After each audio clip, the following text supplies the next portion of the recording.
Welcome back to my channel Spoonful Delight. তো আজকে রান্না করব শাটিন মাছের বেগুন দিয়ে তেল ঝাল। তার জন্য আমি প্রথমে মাছটাকে ভালো করে ধুয়ে নিয়েছি, তারপর নুন, হলুদ আর সর্ষের তেল মাখিয়ে নিচ্ছি। এবারে কড়াইতে তেল গরম করে মাছটাকে দিয়ে দিলাম। তো মাছটা আগে ভালো করে ভাজা করে নেব। তো এই মাছটা এদিকে ভাজা হতে হতে আমি এই ঝোলটার জন্য একটা মশলা তৈরি করে নিই।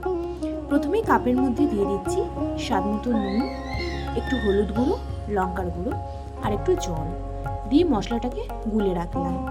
ওইদিকে মাছটা কিন্তু ভাজা হয়ে গেছে, প্লেটের মধ্যে নামিয়ে নিলাম। ওই তেলেই কালো জিরে ফোড়ন দিলাম, দিয়ে দিলাম দুটো চেরা কাঁচা লঙ্কা, দিয়ে দিলাম বেগুনটাকে আগে একটু হালকা করে ভেজে নেব। তারপর ওই মশলাটার মধ্যে আমি আধা চামচের মতো রসুন বাটাও দিয়ে দিলাম। এবার গোলা মশলাটা আমি এর মধ্যে দিয়ে দিলাম। মশলাটার সাথে বেগুনটা ভালো করে নাড়াচাড়া করে নিচ্ছি। এবার মশলাটা একটু ভাজতে দেবো। দিয়ে দিলাম টেস্ট ব্যালেন্সের জন্য একটু সামান্য চিনি। মশলাটাকে ভালো করে কষিয়ে নিলাম। এবারে দিয়ে দেবো এর মধ্যে পরিমাপ মতো জল দিয়ে ভালো করে মিক্সড করে ঝোলটাকে আমি ফুটতে দেব। ঝোলটা ফুটে আসলে দিয়ে দেবো এর মধ্যে আমি ভাজা মাছগুলো দিয়ে ভালো করে একটু নাড়িয়ে নিলাম। এবারে নামানোর আগে দিয়ে দিলাম আমি বেশ কিছুটা ধনেপাতা আর গোটা চারেক কাঁচা লঙ্কা।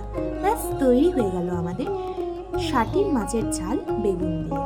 কেমন লাগলো এই রেসিপিটা অবশ্যই জানাবেন।